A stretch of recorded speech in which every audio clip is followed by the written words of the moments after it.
Now I want to talk about your ribbon, your toolbars, and your icons. By default, based off of the application that you're in, you're going to have all sorts of tools available to you in the ribbon. Something that Siemens has done for us is given us the super fluid ability to make modifications to the ribbon, the tools that we're looking at. So for example, we have a tool called Direct Sketch. For this course, we're going to use a tool called Sketch and Task Environment. So I want to customize this ribbon.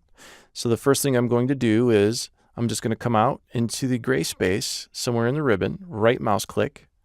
And once I right mouse click, you can scroll all the way to the bottom and go to what's called Customize.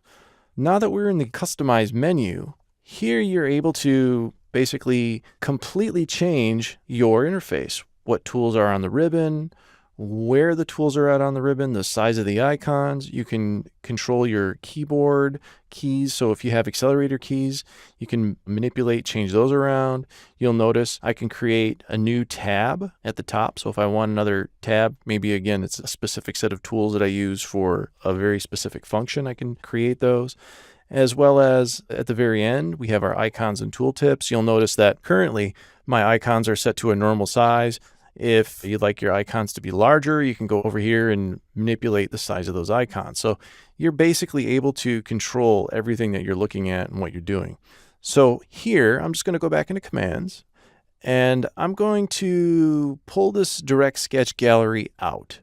Now, the way this works is you want to be very, very cautious and very specific about where you're picking.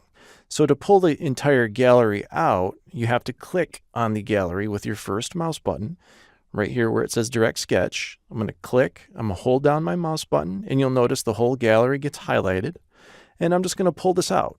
And I'm still holding down mouse button 1, and I'm coming down into the gray area of my display and just release. And you'll see that it pulls it out. It's no longer available there for us.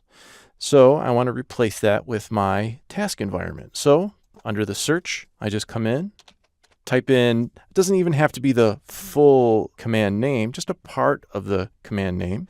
Locate the command that you want. And again, it's the sketch and task environment. We're going to grab that again with mouse button 1 and drag it. And we can put this anywhere.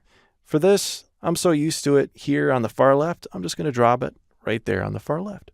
And again, you can do this for all of these icons. So if there's tools here that you know you're not going to use, you can just pull them out and customize them. Very simple, very easy. Now at this point, I'm going to go ahead and hit close. If I wanted to, again, use a tool and I can't find it in that customize, I can go back up to this find a command and I can enter in the tool that I want to use. So for example, I'll just pull out a generic tool, hit enter. And now that I have that pulled out, you'll notice it highlights the location. But if I come over here to the far right, I hit this little black arrow, you notice that I can, again, dock this wherever I want. I can take this and put it on top on the Home tab. I can put it on Assemblies tab, any tabs that I currently have open. If I want to, I'm just going to say, I'm just going to leave it on the Home. I'll just close this out. You'll notice that icon is now located here. If I want to change where this is located, this is where I have to right mouse click and come back down to customize. And I can grab this icon and move it to where I want. If I realize, you know what, I don't want that icon there. Maybe I don't want to see the icon. I'm never going to use it again. I can just grab it once again, drag it and release, hit close. And there we have our customization. Once I have my interface customized just the way that I want to make sure that I come over here in my role tab and create a role. Now, these roles, again, are there specifically to either save your layout or if you're working within an organization that has a specific set of tools that they want you to use, they're going to have a role set up just for you. Now, when I come in here, I'm just going to simply right mouse click.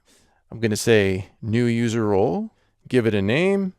If you have an icon, you want it to look like something special, you can give it an icon, just browse to the bitmap. You can give it a description. Again, if this is something that you're going to share, you can share. Applications. This is just telling me where these tools are available. And I'm just going to simply hit include all. Just leave it as such. If you have dialogue memories, basically if you go into one of the tools and you have some basic presets, you can have those presets remembered as well. Once I have this set up just the way I want, I simply select OK. And now you'll notice that I have my new role. So I can have as many of these as I want. And if I start toggling between these, you'll notice that I have different roles set up for different purposes.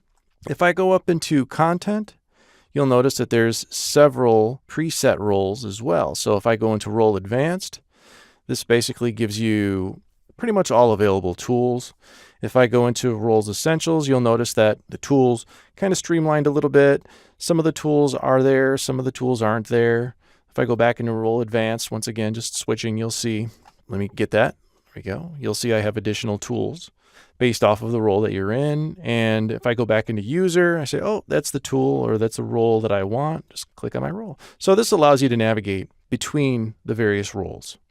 If you make an additional change to your current existing role and you want to save that change, when you come in, what you're going to want to do is right mouse click. You're not going to left mouse click. You're going to right mouse click and come down and hit save role. If I left mouse click first thing, it's going to reset that role based off of what you had saved previously. So as a warning, you make changes, you want to update the role, right mouse click. Do not left mouse click. It'll, again, reset everything.